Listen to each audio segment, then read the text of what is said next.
वैदिक पर्सपेक्टिव के इस YouTube चैनल को सब्सक्राइब करें, वीडियो को लाइक व शेयर करें। ॐ ॐ अनुस्वधाम् अक्षरन् आपो अस्या अवर्धत मध्ये आ नाव्यानाम् सध्रीचिनेन मनसा तमिन्द्र ओजिष्ठेन हनुमान हन्नभिर्द्युन्।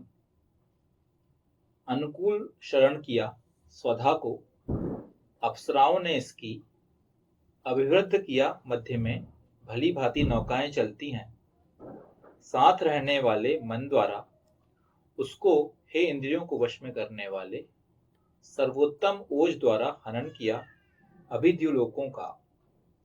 यह ऋग्वेद के प्रथम मंडल के 33वें सूक्त का यह 11वां मंत्र लिया गया है। इन्हें एक ऐसे कंपेनियन की जरूरत पड़ेगी जो इन्हें सही तरीके से समझने वाला। तो यहाँ पे अब इंद्र इंट्रोड्यूस होता है इस मंत्र में कि अब आपको ऐसा व्यक्ति चाहिए, उन युवतियों को ऐसा व्यक्ति चाहिए जो उनकी इस चीज की भी भावनाओं का सम्मान करे, उनकी इन प्रॉब्लम्स को समझे, उनका साथ दे। एक्चुअल में क्या होता है, आप ये बहुत कॉमन सिनेरियो आप उसको पाएंगे। अगर कोई एक पुरुष और एक औरत एक रिलेशनशिप में है, मान के चलिए कोई गर्लफ्रेंड बॉयफ्रेंड है, ऐसा सिनेरियो हम लेते हैं। गर्लफ्रेंड बॉयफ्रेंड है, उसका बॉयफ्रेंड अच्छा नॉर्मल लड़का है, अच्छा लड़का है, लेकिन उसकी जो गर्लफ्रेंड है, जो लड़की है, वो मान लो बहुत सुंदर है, बहुत सुंदर है। तो इसमें प्रॉब्लम क्या होगी, भले लड़की चाहेगी, लड़की चाहती है वो पुरुष के साथ रहना, उसके साथ उसका है कनेक्शन है, लेकिन उसकी इतनी ज्यादा सुंदरता जो है ना, वो हमेशा एक संशय, एक जो शक की भावना पुरुष के अंदर पैदा करेगा। ये बहुत सुंदर लड़की, तो उसको हमेशा लगेगा कि यार ये कहीं कुछ मतलब किसी और के साथ तो ये इसका कुछ चल तो नहीं रहा है। ये बहुत ह्यूमन टेंडेंसी, ह्यूमन व्यवहार है आपके अंदर। ये देखना, आज बहुत कॉमन चीजें हैं, हम जो बातें कर रहे हैं आपको लगेगा कि ये सब क्या बातें की जा रही है, लेकिन वेद साइकोलॉजी है। वेद में ये सब छोटी छोटी चीजें ना, ऐसी जो चीजें बड़ी बनती है, प्रॉब्लम बनती है, उसके बारे में डिटेल में बात की जाती है। तो ये जो मन स्थिति होती है, एक उस पुरुष की मन स्थिति को आप देखेंगे, वो हमेशा उसके दिमाग में कहीं ना कहीं फिर ये रहेगा कि यार ये इतनी सुंदर लड़की है, ये कहीं मुझे ना छोड़ दे, या क्या कहीं ये मेरे साथ चीट तो नहीं कर रही है, मेरे साथ कुछ ऐसा तो नहीं कर रही, मुझे धोखा तो नहीं देगी या नहीं दे रही है। तो उसके अंदर ऐसी भी भावनाएं आएंगी पुरुष के अंदर। तो पॉइंट ये है, आपको इस लायक बनना है, इतना शक्तिशाली बनना है, इतना आपको इंद्र बनना है, इतना अपने आप को ऐसा पुरुष बनाना है कि वो सब भावनाओं से आप मुक्त रहें पहले तो। और सबसे इंपॉर्टेंट है उस लड़की के बारे में, उसकी मन स्थिति को समझें, उसके साथ सही तरीके से व्यवहार करें। क्योंकि देखिए, सोसाइटी तो उसके साथ एक अलग व्यवहार कर रही है, लेकिन वो एक अलग जीवन जीना चाहती है। तो वहां पुरुष की रिस्पॉन्सिबिलिटी होती है कि किसको किस तरीके से उससे वो सही से डील कर पा रहा है। अगर वो डील नहीं कर पाएगा इस चीज को, तो फिर वो जो रिलेशनशिप है वो शायद चल नहीं पाएगी। तो यही होता है यहाँ पे, आपको हर किसी की भावनाओं को, हर किसी की चीजों को समझ के ही उसके हिसाब से आचरण करना पड़ता है। फिर आप वहां पे उसके साथ ऐसा व्यवहार ना करें कि जो बाकी सोसाइटी उसके साथ व्यवहार कर रही है, नहीं तो फिर वो आपका जो रिलेशनशिप है वो चल नहीं पाएगा। ये सिर्फ और सिर्फ बॉयफ्रेंड गर्लफ्रेंड की बात नहीं है, ये एक पुरुष औरत, एक पति पत्नी की बात है। अगर किसी एक पति की पत्नी बहुत सुंदर है, उसकी पत्नी के साथ शादी है, तो उसको उसको उस चीजों को भी डील करनी पड़ेगी, सोसाइटी के साथ भी उसको डील करनी पड़ेगा, और साथ ही साथ अपनी पत्नी के साथ भी वो डील करना पड़ेगा। क्योंकि ये सब चीजें ज्यादा, जिसके साथ ज्यादा अटेंशन रहता है, उन अटेंशन के साथ आपको उसके नुकसान भी होते हैं कुछ कुछ सोसाइटी, क्योंकि सोसाइटी में अलग हर तरीके के लोग हैं। हर कोई आप बहुत, क्योंकि कलयुग का जमाना है, कलयुग में ऐसा नहीं आपको बहुत सभ्य लोग मिलेंगे, ऐसा नहीं मिलेंगे, आपको अलग टाइप के लोग मिलेंगे। तो उसको आपको डील करना आना पड़ेगा। तो उसके लिए आपको उस तरीके का इंसान पहले भी खुद भी बनना पड़ेगा, किस तरीके से आप डील कर पाए उसको। तो यहाँ पे ये बात की जा रही है कि ऐसी अप्सराओं के साथ जो पुरुष है, वो यहाँ पे उसकी क्या रिस्पॉन्सिबिलिटी, उसके बारे में आप यहाँ पे आगे मंत्र में कंटिन्यू चलेगा। उसको हे इंद्रियों को वश में करने वाले, सर्वोत्तम ओज द्वारा हनन किया अभिद्युलोकों का। तो अब यहाँ पे क्या बोल दिया गया है, यहाँ पे इस मंत्र में अब यहाँ पे बात की जा रही है हे इंद्रियों को वश में करने वाले। मतलब क्या, अब यहाँ पे बोला जा रहा है कि जो इंद्र है, वो इंद्र है, यहाँ पे इंद्र करेगा सही से मैनेज क्या, आपह को। मतलब इसको अप्सराओं। तो अगर आप इंद्र नहीं है, आप शक्तिशाली नहीं है, आपको खुद पे कंट्रोल नहीं है, आप चीजों को मैनेज नहीं कर पा रहे हैं, तो फिर आप जो आपा है, आपकी जो पत्नी, आपकी जो सुंदर पत्नी है, या ऐसी अप्सराएं हैं जो आपकी गर्लफ्रेंड है, उसको आप मैनेज नहीं कर पाओगे सही तरीके से। क्यों? क्योंकि आपके अंदर वो कैपेबिलिटी ही नहीं ना। आपके अंदर वो कैपेबिलिटी नहीं है तो आप इस चीज को नहीं कर, फिर आपके साथ भी वही प्रॉब्लम होगी कि आपके अंदर भी शक आएंगे, आपके अंदर भी वही सब चीजें आएंगी, क्योंकि आप भी उसको उसी तरीके से देखोगे। लेकिन यहाँ पे ये है, यहाँ पे इंद्र को इसलिए बोला गया है। जब बात की जाती है विवाह की, तो विवाह के टाइम में बात की गई है सुकृत की। सिर्फ सुकृत जो है, सुकृत को है अच्छे कर्म करने वाले को ही विवाह की बारे में वेद जो है बोलता है कि सुकृत को इमाम नारिम सुकृत दधात, सुकृत ही विवाह कर सकता है। और जब बात सुकृत एक श्रेणी है कि आपके कर्म अच्छे हैं, लेकिन सुकृत से बड़ी श्रेणी होती है इंद्र। सुकृत इज कॉमन थिंग, नॉर्मल, मतलब आप बोलोगे सुकृत को बोलेंगे आप, अगर 10 में से शुक्र है आपका 8, लेकिन जब इंद्र आता है तो इंद्र में आप 10 में से उसको बोलेंगे आप 10 में से 9 नंबर, मतलब और एक लेवल ऊपर बोलेंगे आप उसको। तो इंद्र को रिस्पॉन्सिबिलिटी सौंपी गई है कि आप अगर इंद्र हो तो ही आप उसको सही तरीके से मैनेज कर पाओगे। इंद्रियों को वश में करने वाले को यहां आदेशित किया गया है कि वह सर्वोत्तम ओज द्वारा ऐसे अभिद्युलोकों का हनन करे जहां औरतों की इच्छा के बिना उन्हें अप्सराएं बनाकर रखा जाता है। औरत का स्थान ग्रह है जहां की वह साम्राज्ञी है।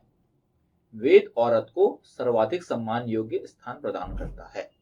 तो यहाँ पे ये बोला जा रहा है कि हे इंद्र, तुम ऐसी जो विवश अप्सराएं हैं, ऐसी जो लड़कियां हैं जो कि किन्हीं कारणवश उन्हें सोसाइटी में जाके आजीविकोपार्जन करना पड़ रहा है, सैलरी लेनी पड़ रही है, पैसे कमाना पड़ रहा है, उन्हें एक सही जीवन दे। वेद की नजर में सही जीवन क्या है? यहाँ पे आप क्वेश्चन मार्क उठा सकते हैं। लोग इस बात पे बोल सकते हैं कि वेद क्या बात कर रहा है, लेकिन सच यही है कि जो औरत का सम्मान घर में है, वह सम्मान औरत का भारत सोसाइटी में नहीं है। जब ईश्वर ने जो सृष्टि बनाई तो उसमें जो डिवाइड हुआ है वो डिवीजन सिर्फ 2 ही डिवीजन है।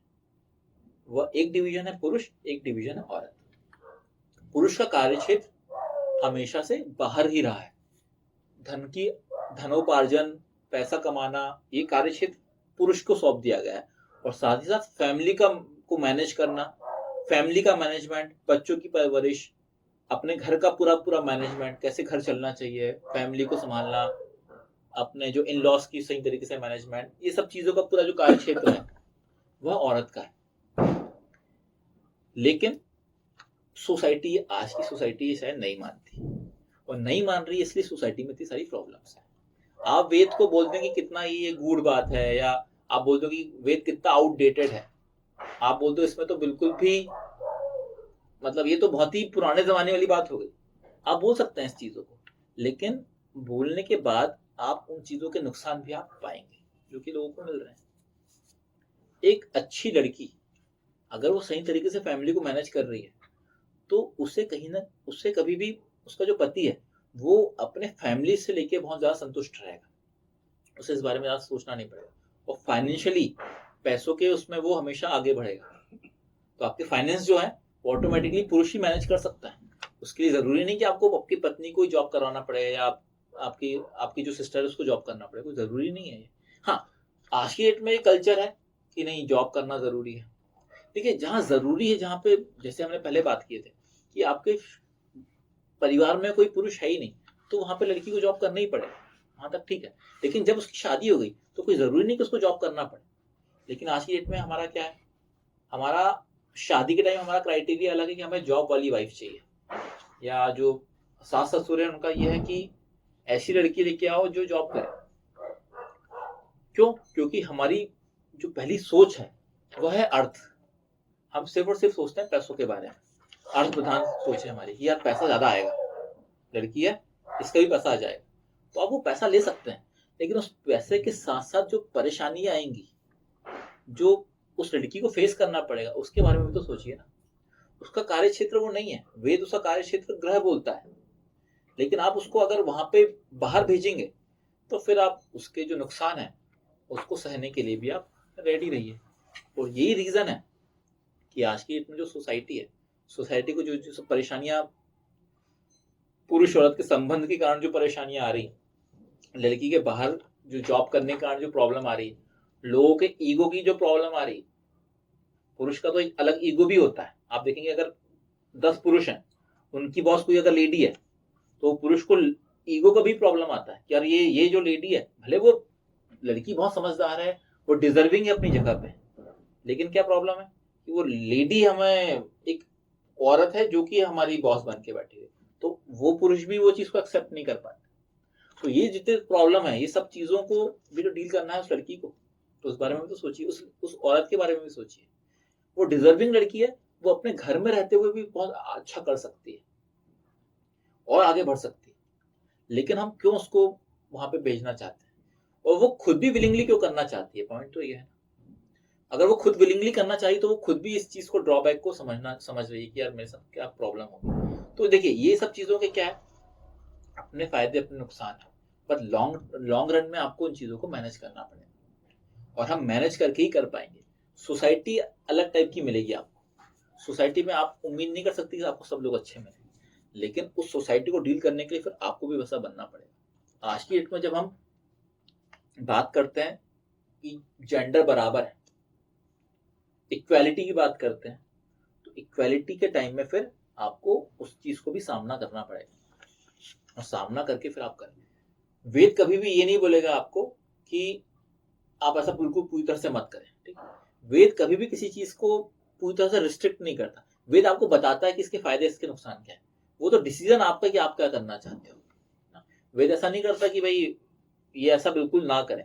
वेद अपना एक मंत्र है, मंत्र में मंत्रणा दे देगा, एक सजेशन वेद हमेशा आपको प्रस्तुत करेगा, ठीक है।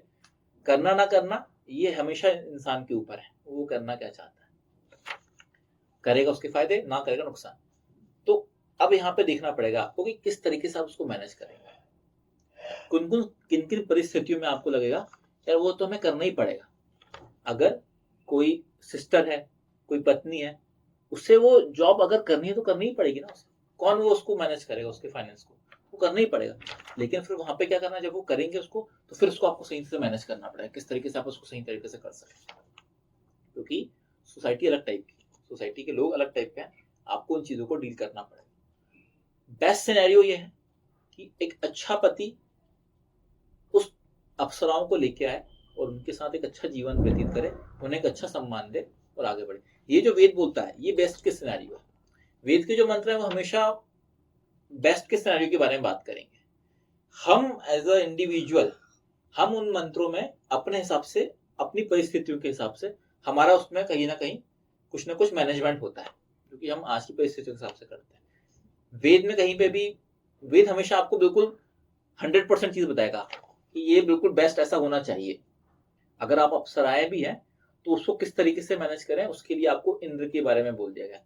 इंद्र की रिस्पॉन्सिबिलिटी बोल दी गई है कि इंद्र इस चीज को सही तरीके से मैनेज कर पाए, तो आपको इंद्र बनना पड़ेगा और उन अप्सराओं को भी उसको करना पड़ेगा। यहाँ पे ये वो वाली बात नहीं आएगी आपको, मतलब यहाँ पे फिर इंद्र जब बात आती है तो इंद्र की बात ये नहीं आई कि यार इंद्र के बड़े मजे हैं। आप ये भी सोच सकते हो इंद्र का साथ बड़ा सही है, इंद्र को तो बढ़िया अप्सराएं मिल रही हैं, ऐसा नहीं।